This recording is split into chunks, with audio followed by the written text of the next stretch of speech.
So what we're going to start on is this. I think Azim might be here a little bit later, but is Robert Johnson, and it's just such a beautiful statement about the handless maiden that I thought we should go over it, because it's really going to introduce us to what it means to be handless. You know, it really is a wounding of the feeling function, wounding of the youthful feminine in us that we've made in exchange for some practical, extroverted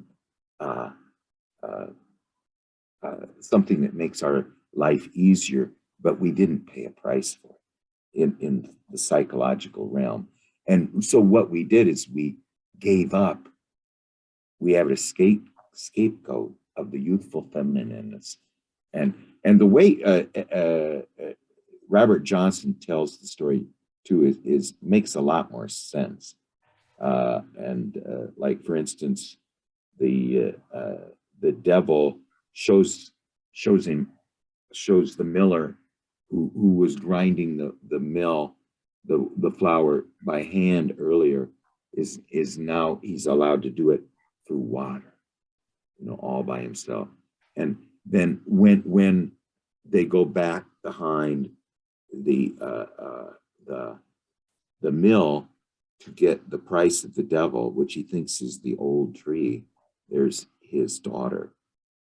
And of course, he was unwilling to give up the mill. And so the devil doesn't want the daughter. He wants her hands. Okay. So he chops her hands off and leaves. Now, isn't that interesting? I mean, that's just a very interesting image. And it puts kind of a new twist on the whole story, you know, that wasn't there, I thought, before. But anyway, we'll just start about this. The man suffers the wounding of the feeling function in his generative faculties, either directly in sexual activity or indirectly in his ability to create in a more subtle way. And the woman suffers from the wounding of the feeling function an equal incapacity in the generative or creative factor when her feeling function is wounded. But the wound appears in the woman in her inability to do. Okay. And so it wasn't a surprise that the woman's wounding is that her hands are damaged. And when wounded, her cry is, "What can I do?" She feels useless, inferior in a world where women are put in the rubbish heap after courtship and childbearing. You know, so what are you good for now? You know, I mean, and so, but that really is when the life is supposed to start, when you really need your hands. Hi, Dawn and Dahlia. We're just getting started. That we haven't missed anything. But we're just talking about Robert Johnson's interpretation of this, and he does a wonderful, beautiful job. So now this feeling of that we're useless is often accompanied by some bitter hostility towards some masculine element, which can either be a man or it could be your animus, your negative animus, who keeps us away from meaningful activity. And we just don't feel that we have anything to do. So the myth of the handless maiden, according to Johnson, is saying is the most eloquent portrayal there is of the wounding of the feeling function in women. And it's addressed precisely to the modern woman. And he thinks that, as with the Grail legend, it came from a time when the unconscious was generating the next step in its evolution, in the evolution of the God image. The Grail legend came at the exact center of the Piscean age. And it was a great, it was the response of the feeling function to the overly spiritual, overly monastic realm of the first 1,000 years of the Piscean year, which was the vertical fish. It was too spiritual. So the Grail legend brings it back to earth and back to the feminine and the feeling function. And then this fairy tale seemed to come out about the same time. And now the primary villain appears to be masculinity. The masculine side injures the feminine side. Okay, but Marion Woodman says that the animus in women is every bit as much a masculine tyrant as any man could be. And she felt this with her whole life. Her whole life was spent in freeing herself from the masculine tyrant within herself, what she calls conscious femininity. That was what she was trying to draw out of herself. And it was really a struggle with her anorexia. And she works with women too. There seems to be this relationship with the mother complex, either that has to do with food. Either we eat too much food or we don't eat enough, but it has somehow related to matter, you know, and with the mother. And anyway, we're going to talk about the devil's bargain. Okay, the miller's grinding grain. He transforms natural grain into flour, and through animal strength, he turns a millstone. It's a laborious task, and it's limited by the strength and stamina of either him or his animals. Now the devil appears, and for a fee, he will show how to grind it with far less effort. And of course, the miller is intrigued, and he makes a bargain, and the fee is only that which stands behind the mill. And you know, the only thing back there was an old tree, and the miller thinks, well, that's a small price to pay, a little bit of the nature in my world for so handsome an improvement. So the devil brings his mechanical expertise. This is very, I think, related to the second age of Pisces, which is supposed to be the age of the Antichrist, which is actually the age of the anti-self. In other words, it is the age of where ego becomes the god. You know, this is why I think the goddesses left, Kat, is because the god right now is ego. You know, and and you know, this was told in this tale of Philemon and Bacchus in Faust, where Hermes and Zeus come, and no one will receive them anymore. Why should they? Ego is the god. But anyway, the devil brings his mechanical expertise, and he connects the millstone to a water wheel, and the force of the stream turns the wheel easily. And the mill operating with its enhanced capacity, truly without effort, produces many times more flour than it ever could before. And the miller is delighted. The miller's wife is busy with how do we spend the extra income. The miller is exploring what to do with his free time. And then easier, faster, and more are now the seductive goals of the modern mind. Easier, faster, more. So now the miller's daughter is in her innocent life, and is still living continuing her innocent life. And the miller is so pleased he forgets there's a price to pay. And he's surprised when the devil shows up again with the demand for his payment. So the miller goes with the devil behind the mill to get the old tree, but is horrified to find his daughter standing there, and the devil claims his prize. Hi, Azine and Majel. We're just getting started here with the Robert Johnson's. Now this is what I think is a very insightful difference in this way of telling the tale. Instead of the devil doesn't want the daughter, he wants the daughter's hands. Okay, so he chops them off and carries them away. So this most terrible thing has happened.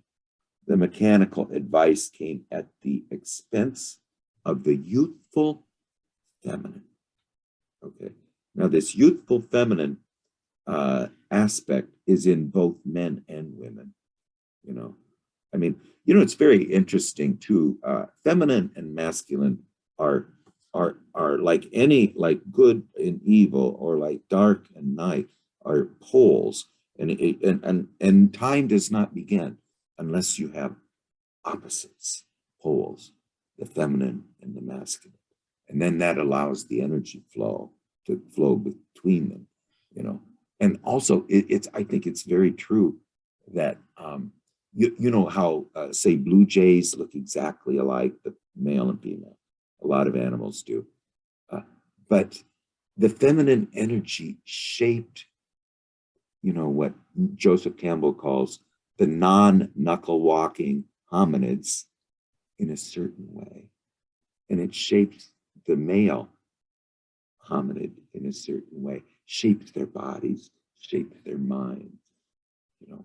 And so that, and now, but originally we all have the same amount of masculine and feminine energy, but the man becomes hard, you know, his body is hard, and the woman becomes more soft, and her mind is more receptive and not so hard, you know. And anyway, it's just interesting that we represent those poles, but the poles are not really men and women. They are energies in nature, you know, and that we have, that all of us have to deal with. And so when the youthful feminine in the man is injured, it is that's a wounding, you know. And she'll talk about the difference in the youthful feminine in a woman being injured and the youthful feminine in a man being injured. So anyway, now so the mechanical advance comes at the expense of the youthful feminine. And Johnson says this is a bargain made many times every day by all of us. Okay. Just kind of, you know, it's really chilling how close he brings this to home. It's an exchange. We exchange a practical advance for the loss of a feeling value. We give up a trip to the gym or a weekend camping, or agree to more commuting time on the freeway, or I'm not going to do my active imagination this morning, or I'm not going to write that dream down, or I'm not going to draw that dream, or, you know, anything like that, because I'm going to watch TV, or I'm going to Google, or, you know, whatever. So this is the miller's bargain, and it is universal. It's everywhere. I just love how he brings us home, you know, real close to home. So it's deeply ingrained in our mentality. We fail even to see it as a devilish bargain. We think we get all our practical advances at no cost. It's a delusion that's so common in modern mentality. Life is filled with its language. 2 for the price of 1, a third for only 1 cent more. Everything's on half price. We don't feel satisfied unless we get something for nothing. Now, this really what we're talking about too is psychological cost, you know. And Jung, I think, gives a very good example in this. Is when LSD came out, you know, and people asked Jung about it, and he says, you know, when you go into the depths and you have a revelation, there is an obligation placed on you, a very heavy obligation. Now, if you get it the cheap way, instead of going down for years, spending an hour a day in the darkness, in meditation, and conversing with inner figures, if you get it all from taking an LSD pill, where's the obligation? Pardon me? Oh, where's the obligation there? It's a cheap price for something that was hard won. You know, the Jung used to say these fruits of the psyche only fall to the deserving, you know, that you have to, and he says, yet if you will give the unconscious your attention, it almost guarantees a response. You will get you will get the fruit. But anyway, the idea of getting things at no cost. So we don't feel satisfied unless we get something for nothing. Now he says this is not dangerous in the marketplace, but in the feeling realm and the psychological realm, it is very dangerous, because outer logic silences inner feeling. Okay, and constantly we sacrifice inner feeling for outer advantage in this realm of the thinking, where IQ, you know, thinking is the only thing that people will pay you money for, is either the work of, you know, they used to say everybody's worth $200 a week from the neck down. So what do you got up in your head is what we pay more for, you know. So everything that has to do with the marketplace has to do with the thinking function, and it is a devil's bargain, because now the feeling function is not valued at all. So the miller is the first mechanic in the modern world. He lets water do all his work for him, and the price he pays is his daughter's hand. But actually, he's paying the price he has wounded the youthful feminine within him. Now, we're going to find out what the youthful feminine within a man is just in a bit. Now, modern people come from a long line of millers, and the infection is deep. I don't know in how it is in the rest of the world, but in the States, everybody's either named Miller or Smith, you know. So they're either a Miller or they're a Smith, you know. Some are Coopers, you know, so they're somewhat of a carpenter or something. Carpenters, there's those. But anyway, it's something that runs deep, and it is a further amputation. You know, getting something for nothing means getting nothing for something in the feeling. When you value feeling, something for nothing in the outer world means getting nothing for something in the inner world. The nothing we experience is the emptiness of the modern age. You know, it's the wasteland that T.S. Eliot talks about. Now this fairy tale is talking about the feeling function, but it's also talking about the inner world itself, you know, but it's expressed as the feeling function. But this really disconnected, you know, it's the, you know, turning and turning in a widening gyre. The falcon cannot hear the falcon. You know, the worlds fall apart, mere anarchies come on the world. You know, that the ego has strayed from the falcon.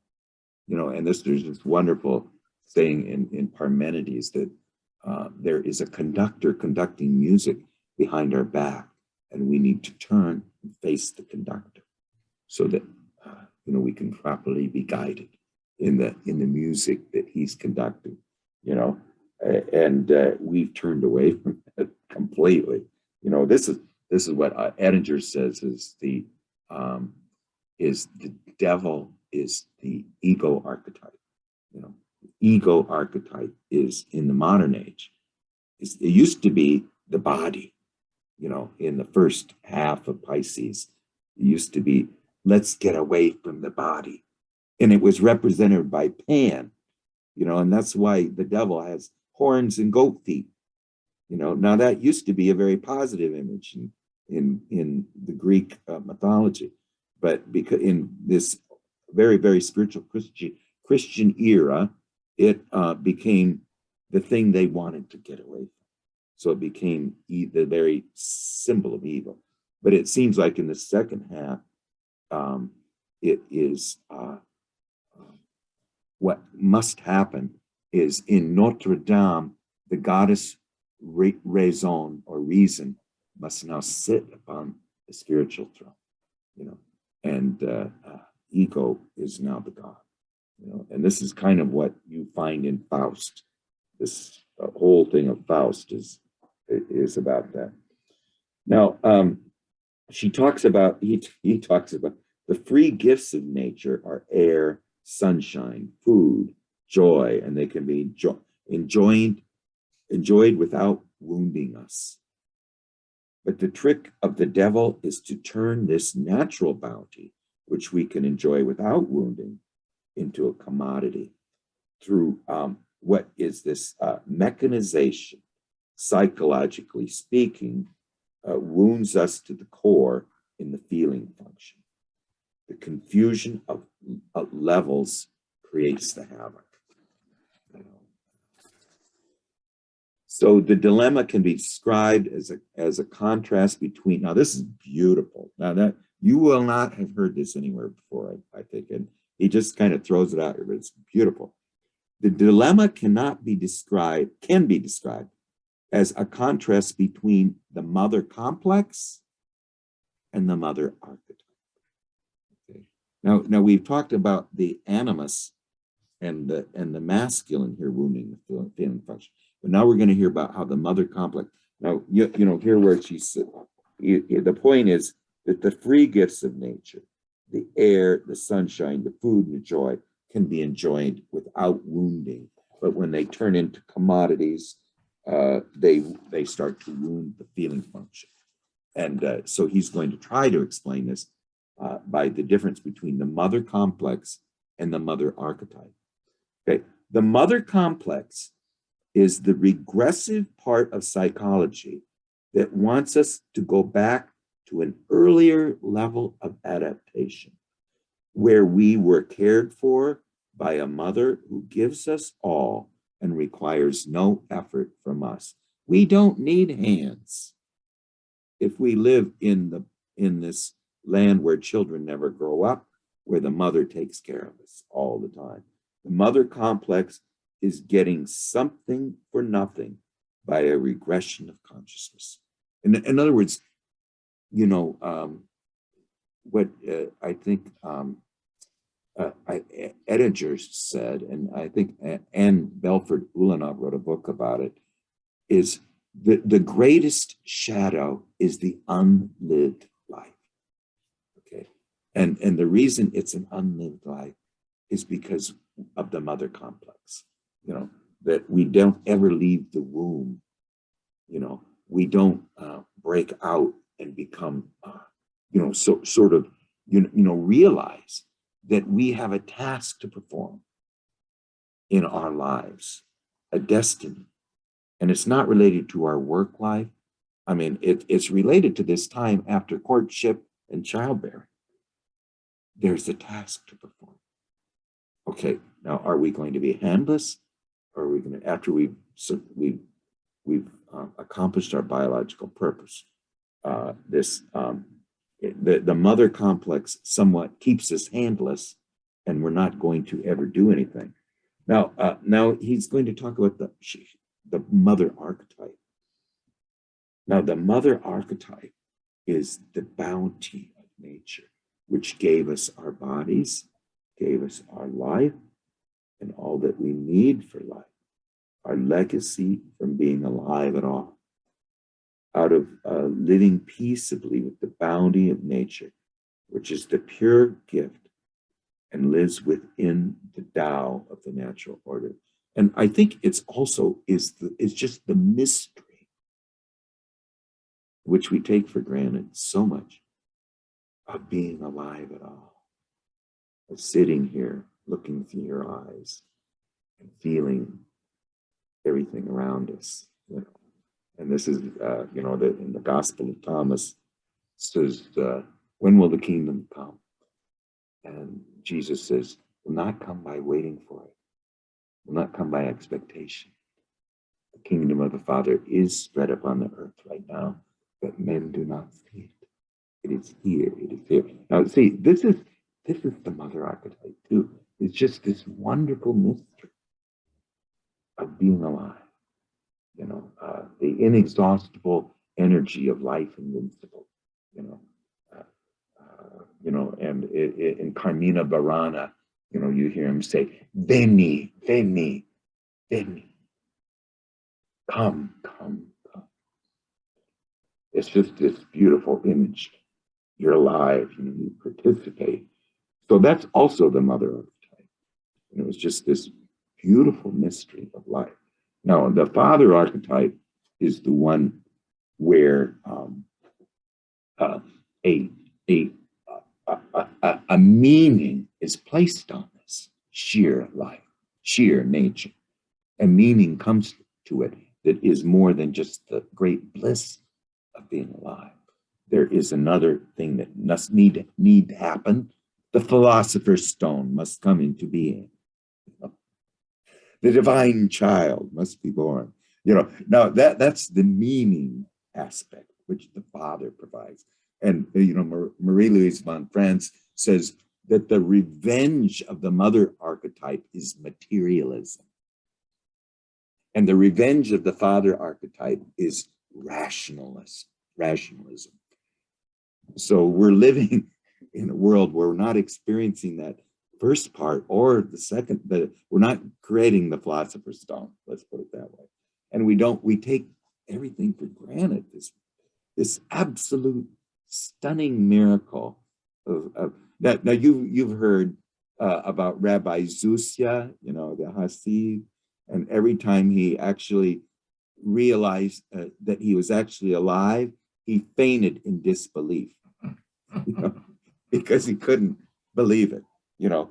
So anyway, that's the mother archetype. So now the mother complex is pure Who poison. said that, Craig? It was Rabbi Zusya. Okay, now he was also the one that said that when I get to heaven, they're not going to ask me, Zusya, why weren't you more like Abraham? Zusya, why weren't you more like Moses? No, they're going to ask you, Zusya, why weren't you more like Zusya? You know, I mean, you know, this great spontaneity that we need to express in the world, and we don't express because we're living an unlived life, you know, because we're handless, because we, you know, it's just a beautiful, you know, I studied comparative religion in at the University of Iowa, and it was my specialty, which it was Hasidism. I had to go there too, Aline. I was going to go to St. John's in Annapolis, Maryland, but it was a little too expensive. So I ended up going to the University of Iowa. And anyway, so the mother complex is pure poison and the mother archetype is pure gold. Now, which rules our lives is a matter of attitude. You know, if one lives their life so as to get the most out of it with the least effort, one is in the grip of the mother complex. You know, Jung was asked one time if you could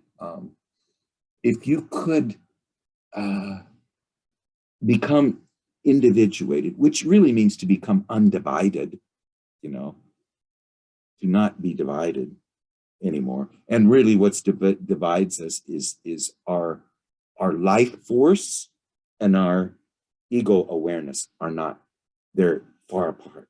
Okay. And he says, yes, by living your life with utter devotion in every single moment. Okay, now that is living, not trying to get the most out of our lives with the least effort. You know, when you live in the present, and you give your utter devotion to each moment of your life, you're going to feel a zoom like you never felt before. You know, if one is keenly aware of the beauty and magnificence of life, one experiences the mother archetype. Something we just talked about. The issues at stake in this differentiation are the specifically feminine values of I think he says regression, but I think what he means is more of brooding and incubating. You know, I mean, it is a sort of a systole and diastole. You know, that you embrace the world, and then you come back and you digest what you've embraced. You know, and so this is the brooding and incubating, which he calls the feminine way. You know, and this was experienced in when the Buddha sat 7 days beneath the Bodhi tree, but he wasn't finished. Then he stood and he looked at the place he had sat for 7 days. You know, relating, integrating, relating, integrating. You know, I mean, this is the idea I think that he is expressing. The issues at stake in this differentiation are the specifically feminine values, specific feminine valuing. Now, the woman is much wiser than men in this regard. No woman would have made the clumsy and devastating choice the miller made. The masculine, I think I would defy anybody to contradict that. The masculine dominated society makes such choices every day, you know. And so we have this huge legacy of advantages that are being paid for by the loss of feeling.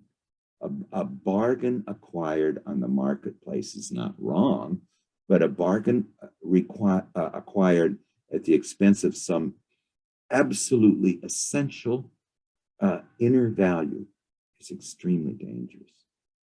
To gain, and now he's going to give some other examples of this betrayal, to gain and use affection from another without providing reciprocity in relationship is a devil's bargain.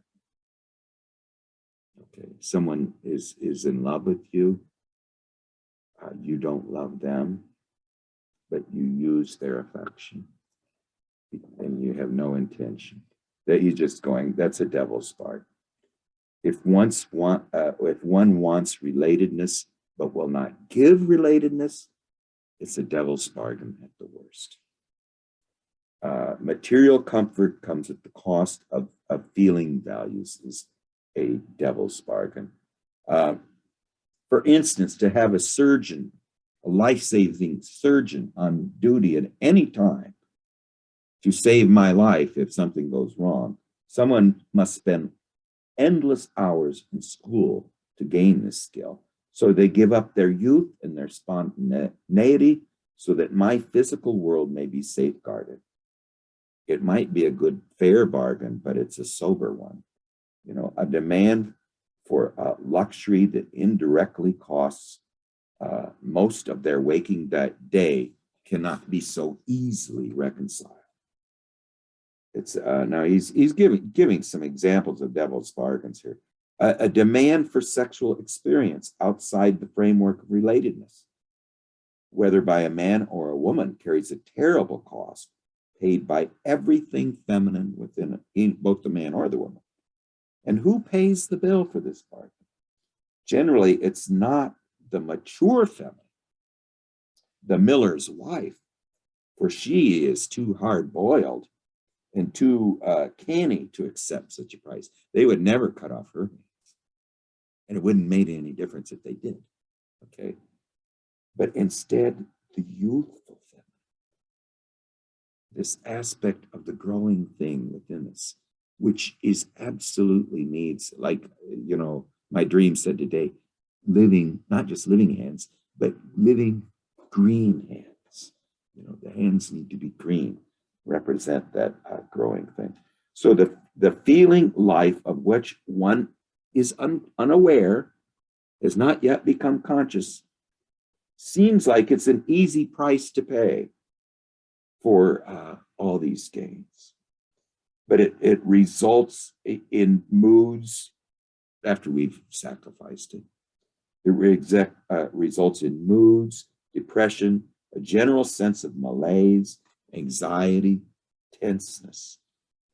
And that's because we have sacrificed or given up or cut the hands off the youthful feminine within us. So accepting the devil's bargain is the most one of the most despicable wrongs ever committed in the psychological world. That's why he says this is one of the most eloquent statements of the wounding, of the feeling function there is. To be conscious of the devil's bargain that are offered to us is to begin to become conscious that we're making a devil's bargain. He says that's the problem. We don't know we're doing it. We're unaware. But if we do become conscious, I'm making a bargain, but I know it's the devil's bargain. And that there is going to be, what is going to happen to me is I am going to sacrifice nature. I'm going to sacrifice the feeling realm within me, the youthful feminine, for this thing I'm acquiring. When we become conscious of it, is when we begin to safeguard the young daughter. Like if the miller had been told, he didn't realize he's making a devil's bargain either. If he had been told at the beginning that if you let me cut off your daughter's hands, directly, I will provide you the water wheel, he might have thought twice about it. He didn't know what he was getting into because he was unconscious that he was making a devil's bargain. And when you are, you will be tricked. That's what Annette told us last time. You don't ever make a bargain with the devil because you always be tricked. So we face the devil's bargain frequently in planning the structure of our day. How much can we squeeze out of it? How many, how many of the absolutely necessary soulful activities that we have are we going to give up today, so that we can get all our chores done or whatever. We don't have very much time left. We'll kind of finish this last time, but before we do, I wanted to read a little story that he has in there that sort of illustrates the what we're talking about here very well, about making the devil's bargain. Let me see if I can.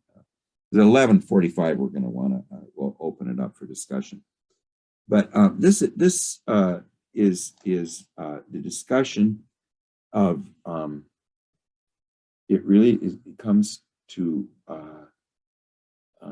well, he talks about that he has went to people who would try to be simple in order to not make devil's bargains. The Amish, where he says he walks into cities in the Muslim world, Robert Johnson, and he goes to the Medina, which is the holy place where they don't allow cars and whatsoever. And he says, I expected to find utter tranquility there, and all I saw was the same tenseness, the same anxieties, the same sullenness that I see everywhere. So he's saying simplicity is not exactly the answer. The answer is a change in the inner attitude. It isn't the material aspect of the outer world that is wounding us. It is the material aspect in our inner life that is wounding us. And so he tells this wonderful story. It's from a Hindu myth. This holy man sat each morning under a banyan tree teaching the lesson of detachment from the Gita, or the Bhagavad Gita, to his small audience of disciples. Among them was the king of the realm, and he was taking his place like everyone else, sitting on the ground before the great teacher. And also there was a sannyasin, a holy mendicant living in complete poverty, who owned nothing but his spare loincloth, which was hanging on the wall to dry, and a half skull, which was his begging bowl. One day, the sannyasin grew irritable and complained to the great teacher that it was unfair for the holy man to be treated like the king, who lived in luxury, with as much deference as he did the sannyasin, who had given up everything in life, all his possessions, but his spare loincloth, which was hanging on the wall to dry. The great teacher said nothing, because it's the custom of such teachers not to reply directly, but to reply indirectly to such a question by some event of life a few hours or a few days later. Well, next day, the little group is sitting at the feet of the great teacher when a messenger comes to whisper some urgent news in the king's ear. The king did not move or take his attention from the teacher. Soon another messenger comes with even more urgent news. And then a third messenger comes, and it was plain for all to see that the news was of a great fire that was sweeping down on the royal palace across the river on the hill. And still another messenger came and shouted out his information that the royal palace was in imminent danger from the fire. All could now see the flames as they came to the palace, and in an incredibly short time, the palace was completely engulfed and consumed by flames. The great teacher continued his discourse on the Gita, and the king did not waver in his attention. Soon the smell of smoke was carried to the little group, and then the crackling of fire, and then the adjoining trees were on fire. When the little group could feel the heat of the approaching fire, the sannyasin exploded in anxiety, dashed to the wall to get his extra loincloth, which was hanging there to dry so it wouldn't get burnt. An instant later, the smoke cleared, and there was the palace, all in its serene splendor on the adjoining hill, with no fire to be seen. The sannyasin came back to the little band of disciples with a mute questioning on his face. And the holy man asked him, and now who is attached to his property? So the great teacher had prepared a vivid example for the sannyasin that physical possessions have little to do with detachment. The king, with all his possessions, was engaging in less, now he's going to talk about this next time, and it kind of skipped ahead, trickery than the sannyasin, who made such a show of asceticism. Attitude is much more important to the inner world than anything else. So that is what he's going to talk about. The machines, this easy way of doing things, the LSD pill. I don't need to do meditation. I'm just going to smoke weed and read take LSD. I'll be enlightened. I mean, that's the whole idea of the cheap prize.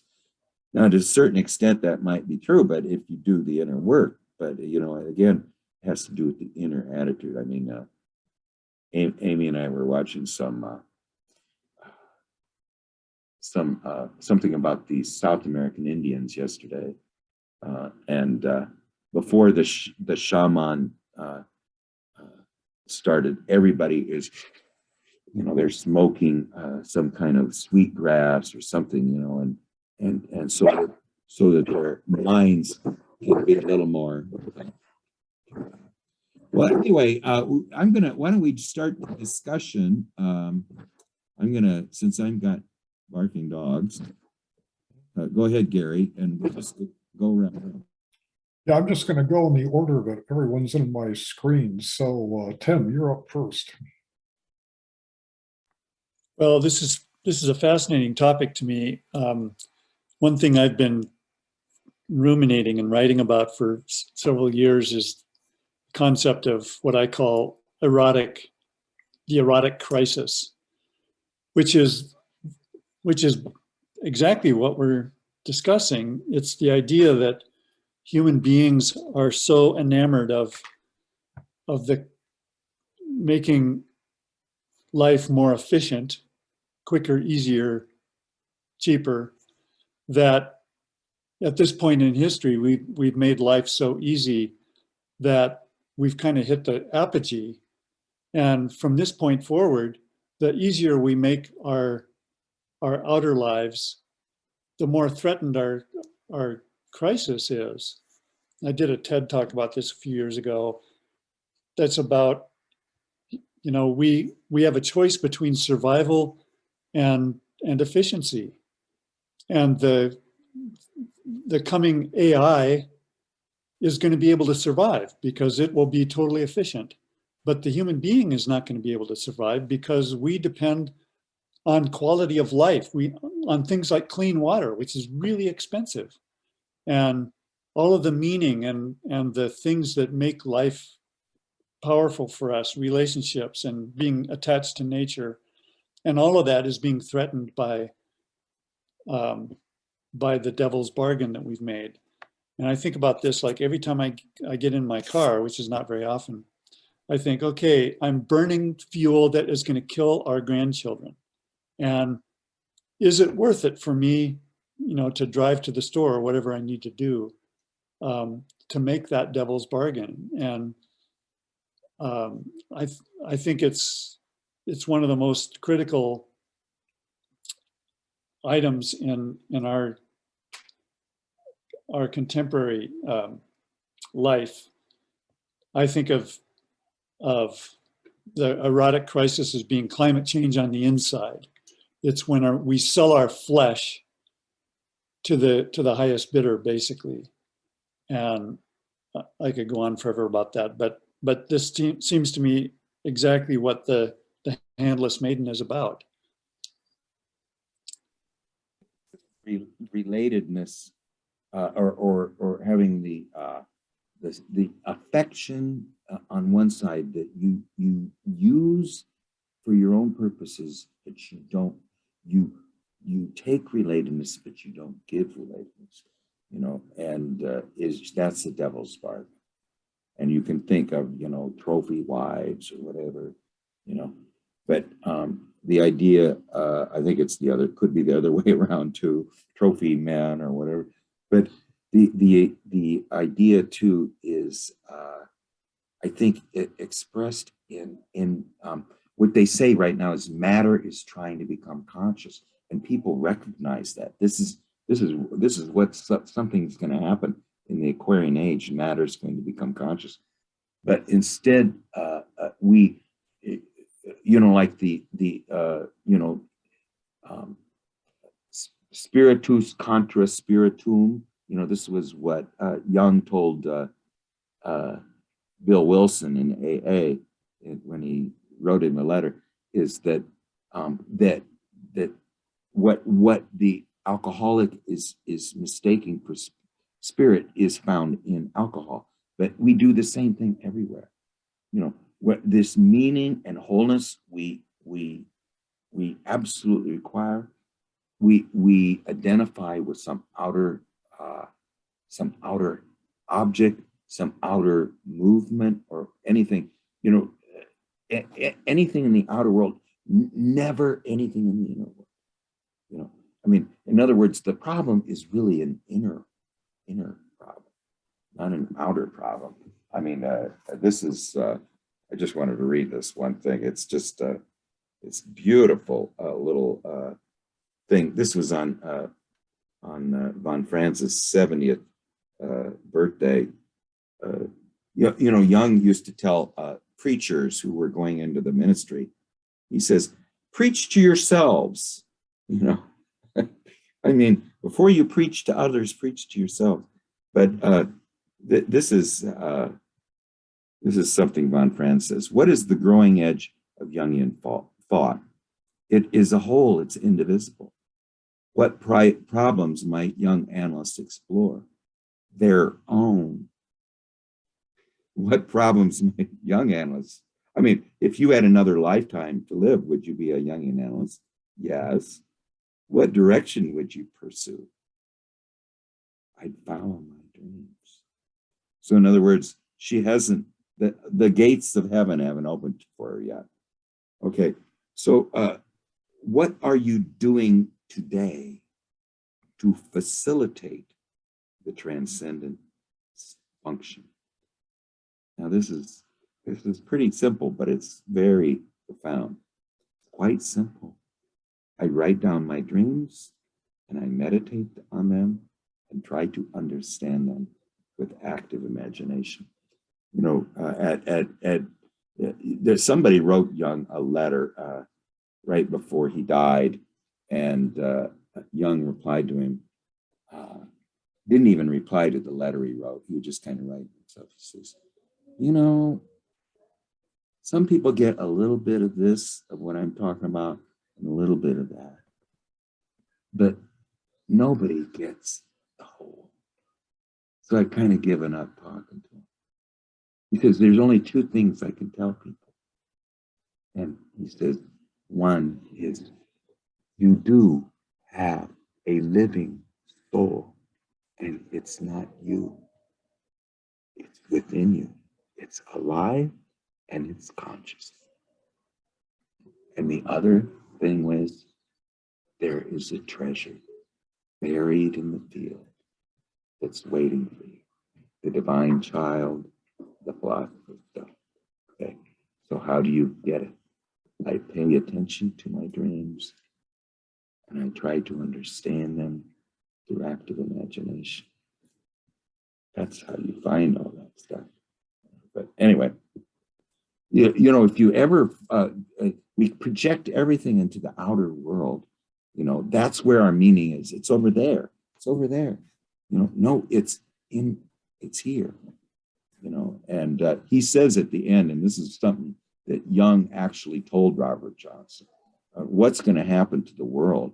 And he says he doesn't know. It depends on how many people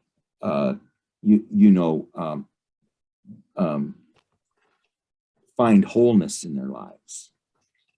You know, I mean, in other words, for the feeling function to be redeemed in our age requires wholeness.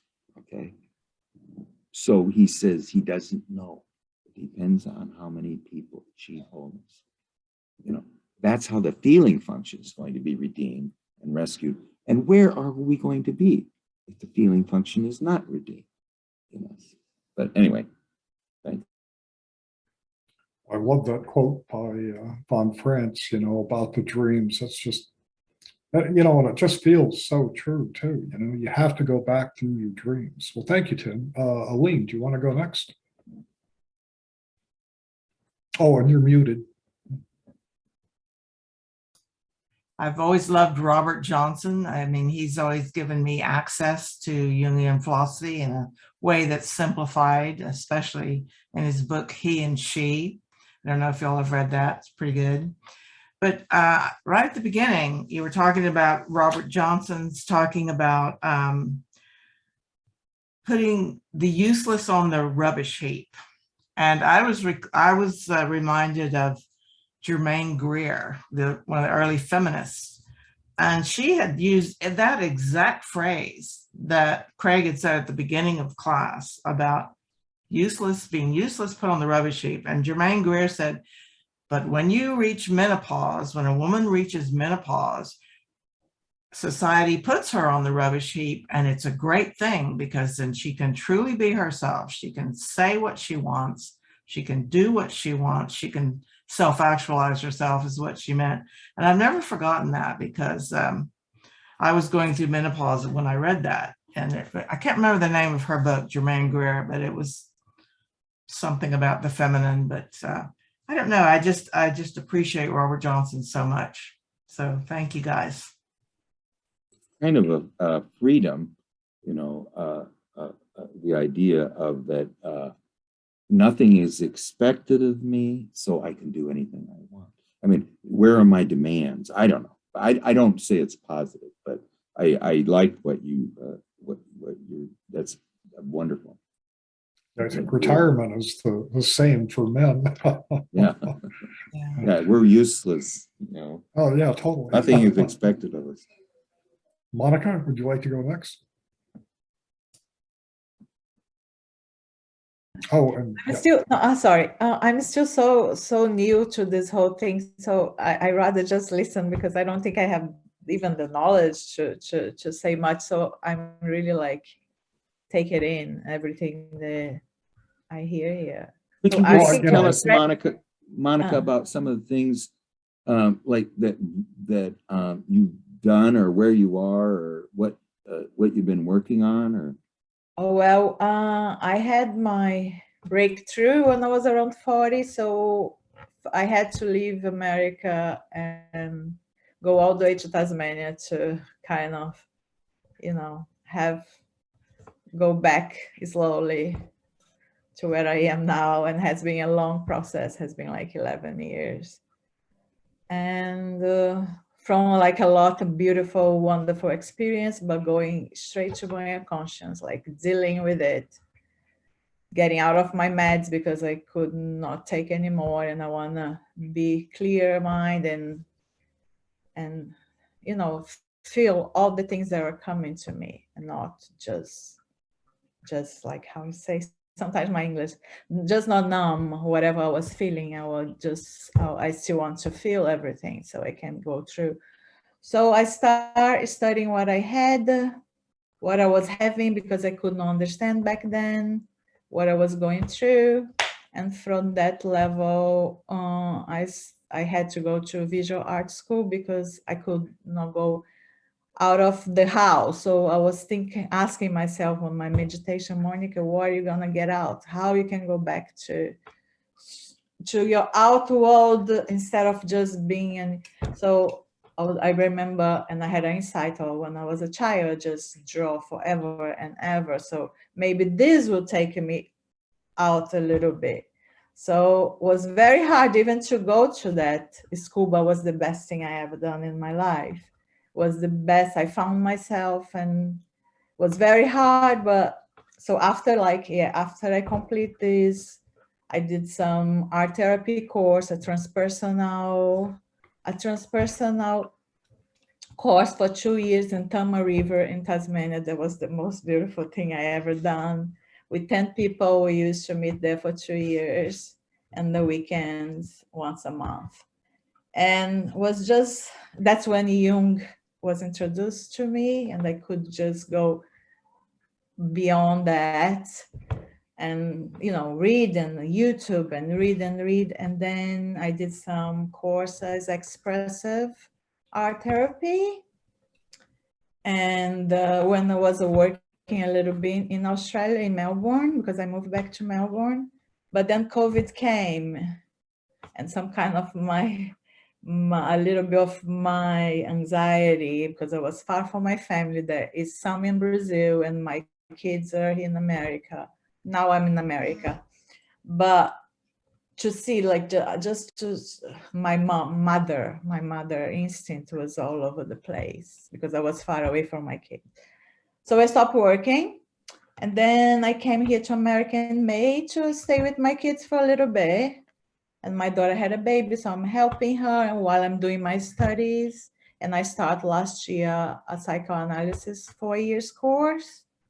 So I'm going to my second year. And so my daughter is getting married next May. So I will be going back to Australia only in June.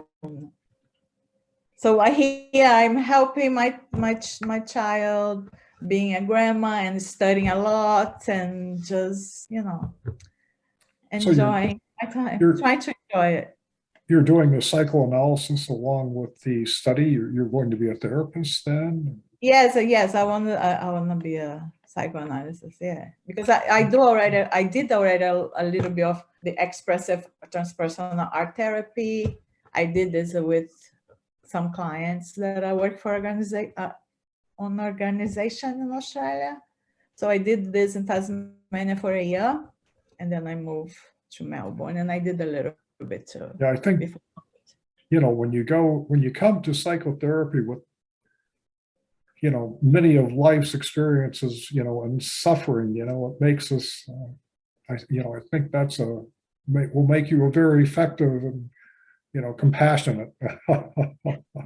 Sounds just delicious and rich with the Yes, my life has been art very therapy rich. I cannot complain about that. Yeah. I got pregnant at 14, so by 19 I had 3 kids. So it was a lot. But I am going. Yeah, and sometimes I don't know what to say because you guys are so ahead in some aspect, at least in some aspect. Maybe I have a lot of experience, but sometimes I don't know how to express my experience through the myths or through the language of Jung, but I experience a lot of everything that we study here. It's so for me, its experience came before the actual knowledge. That's how I see. All my life was experience, and then I couldn't, I was still not before my break. Isn't that kind of the path of awareness, though? Is that things Yes, happen, and then we yes. have to figure out, what it was and integrate it. Yeah. But Jungian psychology is not conceptual. It is a direct experience of your unconscious images. You just saw what Von Franz said. Did she say anything about, Jungian concepts? No, she says, if you had to start over again, what would you do? I says, I don't know. I'd follow my dreams. That's and that's what I'm doing. I just follow what I have to do now. Okay, is that way? Okay, what I have to do now, Monica, to keep going and growing. It's a rediscovery of an ancient wisdom, is to follow the experiences that we have with our own unconscious images, and everything else that in that collected works. You know what they say in alchemy, the only reason you read all that time is because these other people have had these experiences too. And so you can kind of now put your experiences in context, but their experiences don't help you. They just help you put your experiences in a different context, because the only way we really develop is through experiencing our own living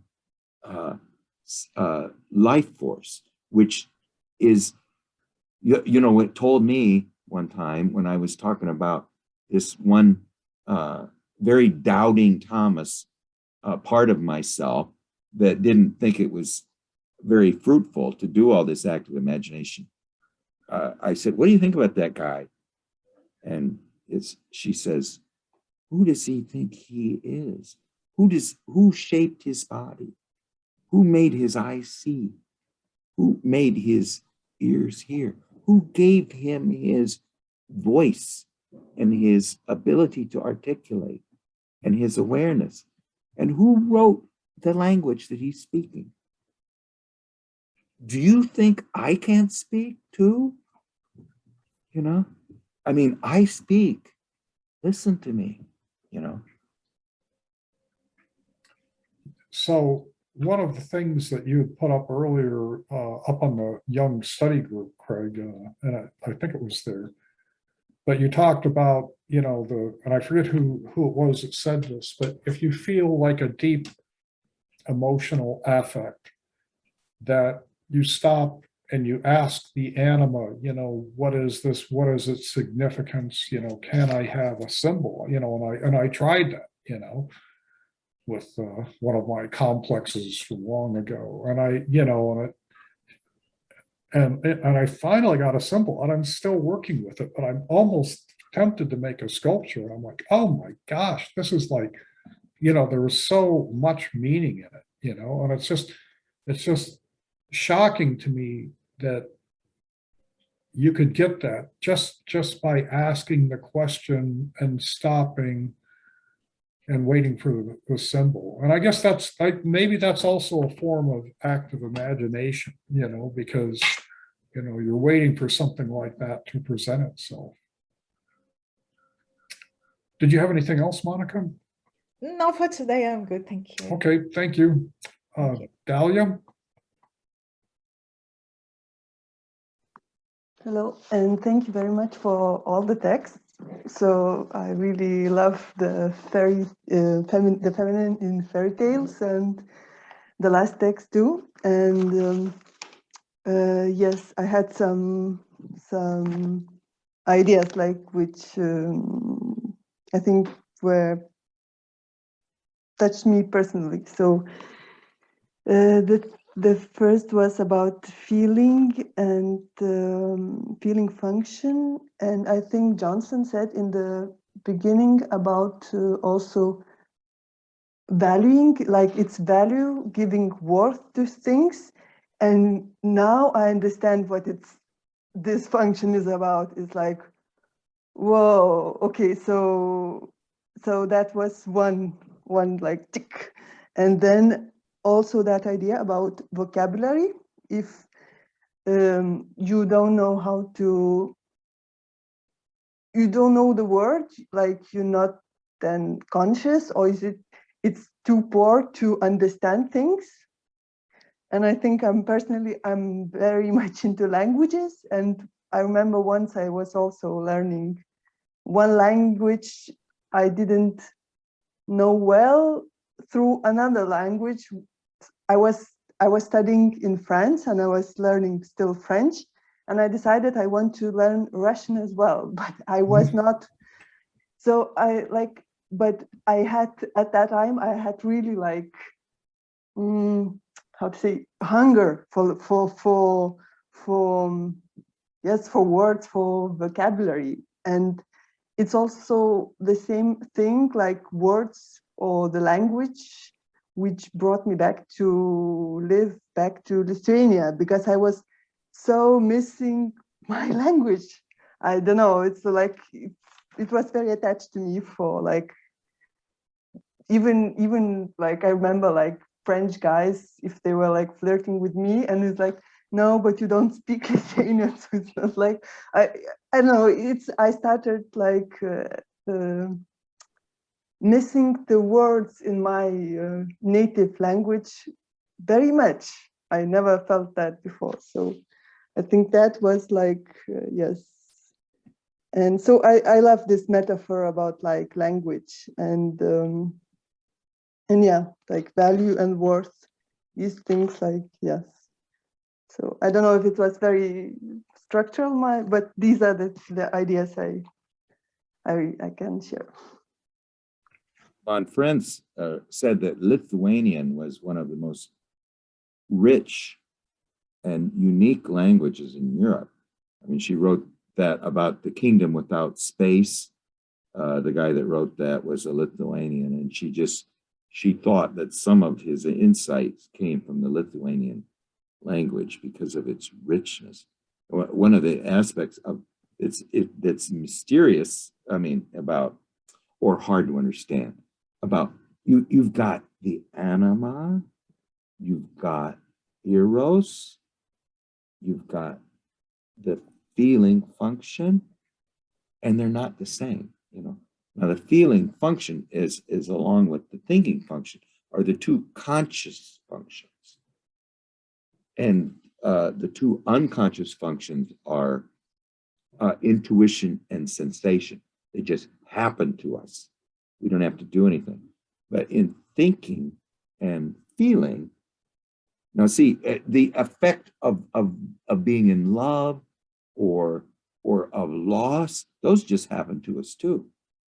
But feeling is more of a conscious function and is relating to how we value and how much worth something has to us. It has something to do with relatedness. But what he mentions, Jung mentions, is that the word feeling in English can mean 100 different things, where in German, feeling has a more specific meaning. And in French, feeling is very differentiated. Love is very differentiated in French language, but for some reason English is the word feeling is not very differentiated. Now you could say, well, that's because the British are, all these stiff upper lip types, but I don't know. But the word for feeling and the aspects of love in English are not as amplified as they are in other languages. So when you talk about the feeling function, you don't really know sometimes what that means. This reminds me of a story about Garrison Keillor. He did, Prairie Home Companion on NPR. But at one point, I think he moved to Holland from the States, and he spoke the language, but he was still learning, and he entered into a fairly major depression. And the problem was, he was a very social person, but the nuances of the language were so critical to him, to being able to relate to people and understanding what was being said, and to being able to be truly in the moment. And because he didn't know the language that well, he was locked out of the nuances that that were there, and so he lost a lot of his relatedness, and he just kind of fell apart. Danish. Denmark was yeah, he was a Danish girl that he'd met in high school and fell in love with, and then he moves back there, and one thing he said is, he says he see people at the end of the day, and he said he couldn't believe how relaxed they were after spending the whole day speaking Danish. He was all tired out, But my brother learned to speak Norwegian. We come from Norway, and my Norwegian relatives told him, Brian, when you speak the Norwegian, we can understand you, but first we have to translate it back into English, and then we know what you said. That sounds like me speaking Spanish. I learned to speak Spanish when I worked at an observatory down in Chile, but I never paid attention to gender or word orders, so I'm sure I just sounded completely retarded. Azin, would you like to go next? Sure. So I have two things to say. This week I was listening to this book, Women Who Run with Wolves.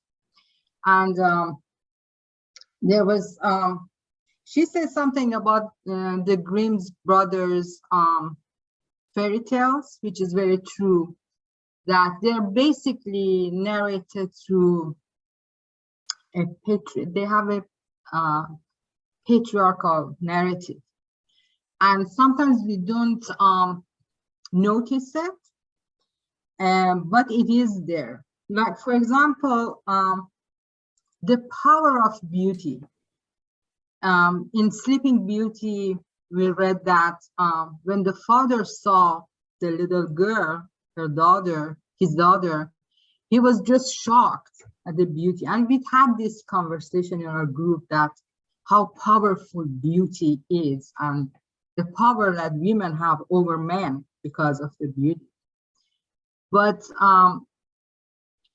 this author, Clarissa Pinkola Estes, she says that, and she rightly says that there's power in ugliness and in being old. So in Grimm's brothers fairy tales, we always see the old women that are basically Hecate figures. They're always witches. They're mean. They put spell on young girls, and they're poison. They're poisonous. But that's the idea of patriarchy, the idea they have about Hecate. So the power of ugliness, the power of just not having a makeup or not being concerned if a man likes you or not, Aileen said something about menopause and the freedom you feel when you go through menopause, that you no longer, you don't care if anybody looks at you or they like you. But most of our lives as women is spent on makeup and being pleasant and being sexy. And there's always this narrative in our mind that if we are loved and we are likable and we are beautiful enough. But at some point, you just lose interest. And the power you get from that kind of freedom is really scary to men. Because before that, your power was about, you had a kind of power over men, but it was related and reactive to them. But this kind of power is really independent. And it's really scary to men. So it's always portrayed as mean and poisonous and stinky thing about women. So I think this is something that we have to pay attention while going through this Grimm's fairy tales, that there is a tone, there's a patriarchy tone into that. The other thing that I want to mention was about gender. I've been in 2 Jungian schools, and I've heard this from head of departments, instructors that spend their whole life on Jungian studies. But I've heard from them that they think Jung is sexist because of this very differentiative line between men and women, you know, and the gender. Jung basically believed that if there was not for anima and animus, men and women, they did not have anything to talk about. They're so different. They live in 2 different planets. And even when you're talking about, for example, the wound in feeding function, Robert Johnson says there's this myth for men, the Fisher King, and the myth for women, how the feeding wound affects them. So it's very different thing. So in our world today, there's an effort to kind of ignore the gender thing, right? In the schools that I've been, they said there's not basically no difference between the 2 genders. They're just imposed by how we were raised. They're just gender roles. There's no difference between men and women. And if you talk about the difference, how different these 2 words are, they consider you as some kind of sexist person or just old thought, you know, that you're not modernized to the idea that there's no difference between men and women, which there are. And even in Jungian schools, they don't understand the difference between gender and male and female principles. Male and female principles, they're forces in nature. And as Craig was saying, they form the gender.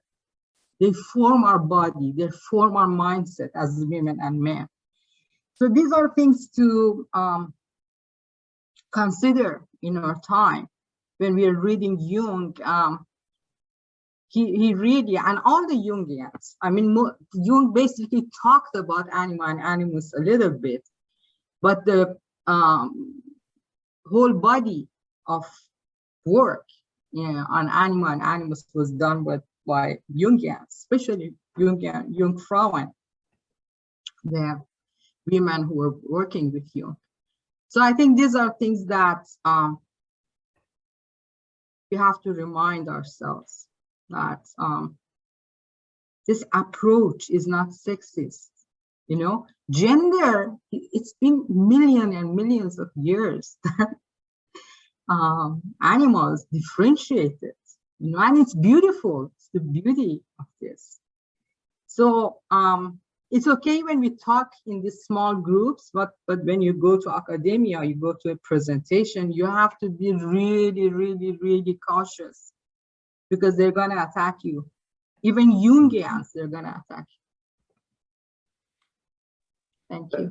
That's what Marion Woodman said too, that she had very much, she just experienced, she says, whenever I bring up gender, anger arises, you know, and that she couldn't talk about gender because it would immediately start anger in the room or something, you know, and she would emphasize the fact that these are psychic energies that are present in both men and women, you know, and not, and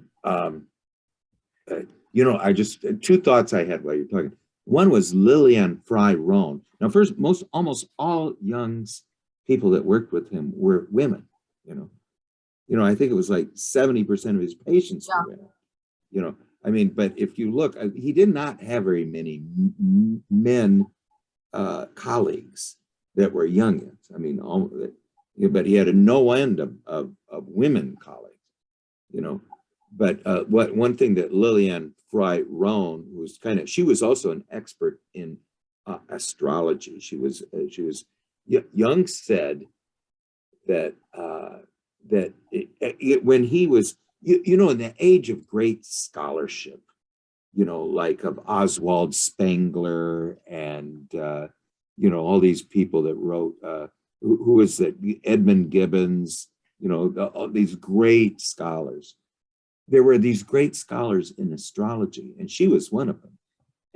And he said that she could, they could just sit down and talk with you for a little bit. You didn't, not even tell you they were astrologer, and they could name the month and the day you were born after talking with you just for a little while. He said it was like a cat reader could tell spring cats, the cats that were born in spring from cats that were born in the fall.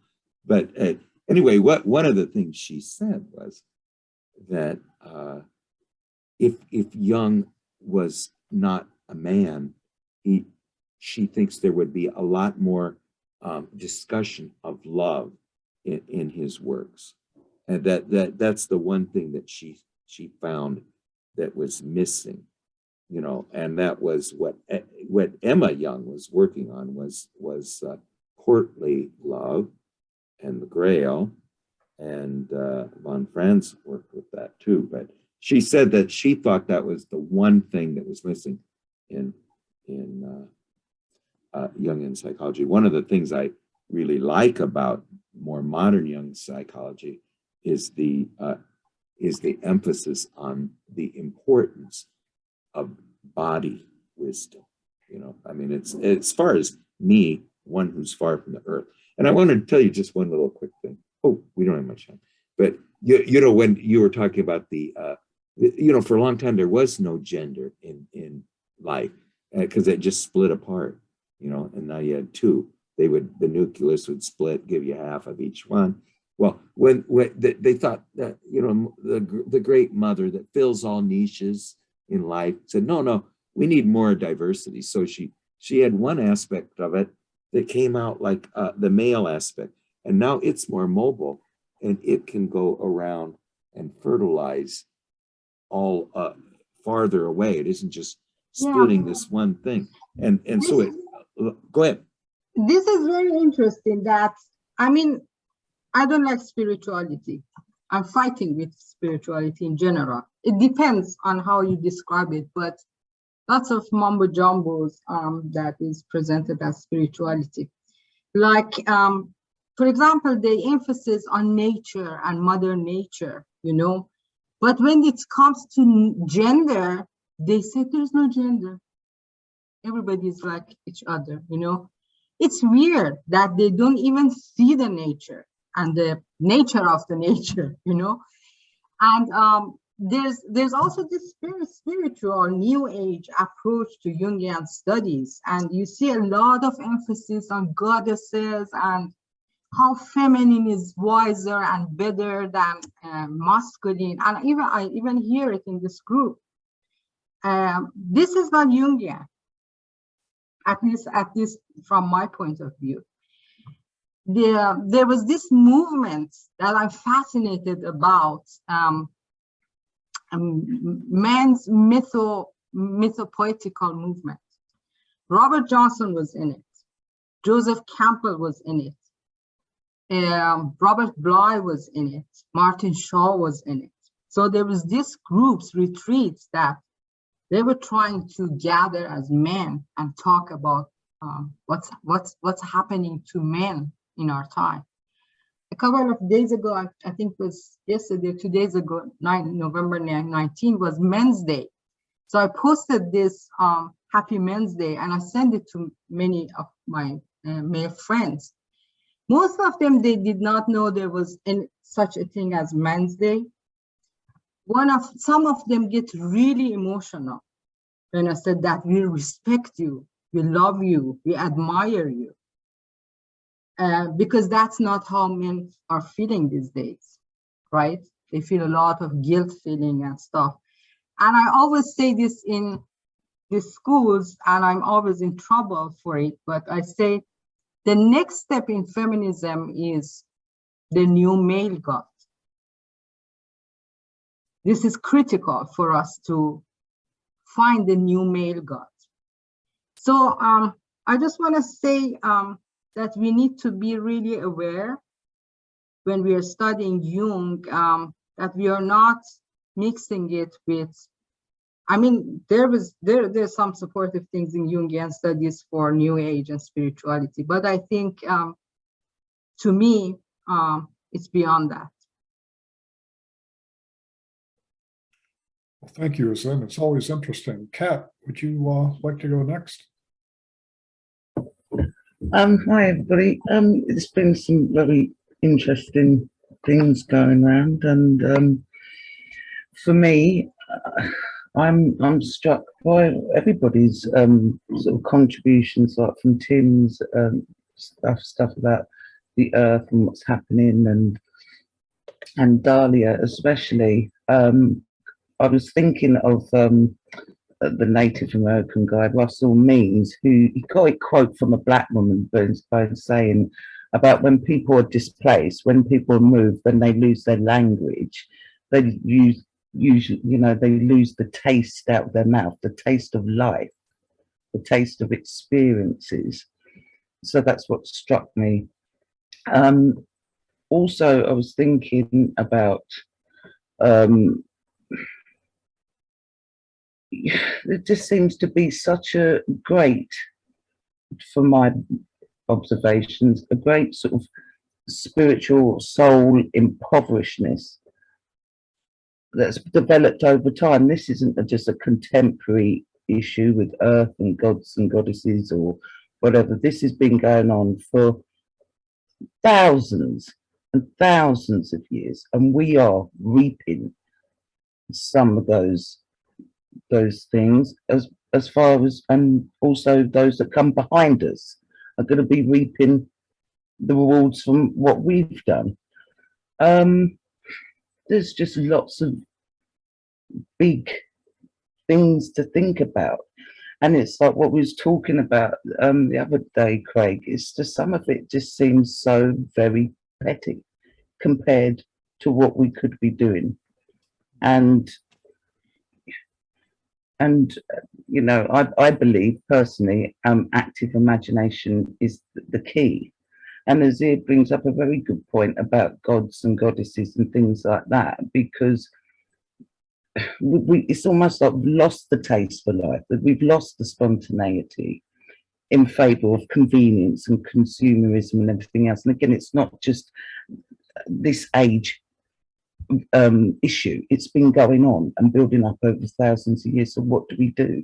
And then we're cleaving to things outside of ourselves. And we, as I say, we trot about, the gods and goddesses groups or whatever, trotting around trying to rediscover the goddess. Oh, she's this, she's that, we're doing it all, the men are excluded, and sort of, I don't know, some of it is like you have to walk around in chiffon and pretend that you're in some sort of Roman temple, and that's how you connect with the goddess. And I truly believe it's within, and then gets expressed out. Because from what I've seen from my own dreams, and whether it's Jungian or not, is potent to me.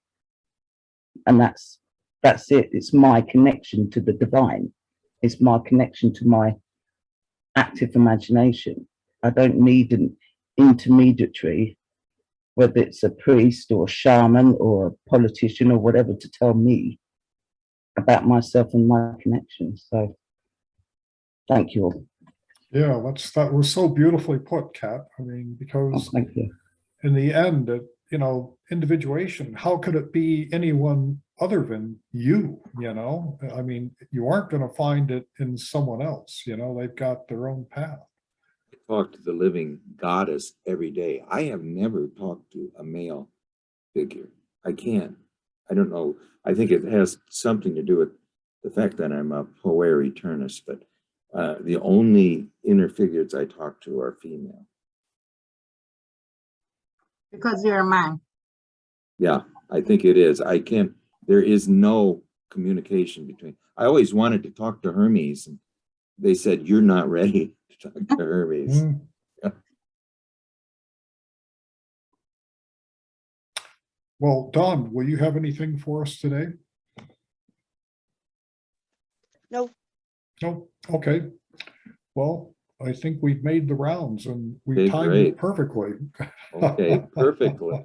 Perfect. I just always want to mention, though, that Dawn has a very rich dream life, and we went through maybe 10 of her dreams, and it's just, she has incredible, and she also has a lot of insight too. I've heard her say things, sometimes it just astound me, that her insight. Well, thank you, everybody, and we'll finish the Robert Johnson next week, hopefully. And then the next one will be the first weekend in the month. And then we have an unrecorded session of everyone just talking about what's important, what's their important meaning, what's been their life path or whatever. You know, it's all unrecorded. And maybe we can discuss what we want to do next reading too. So anyway, well, thank you, everybody. And it was very rich today for some reason. I don't know why, but we'll see you all later. Okay, bye, guys. Bye. Thank you. Bye-bye. Thanks, guys.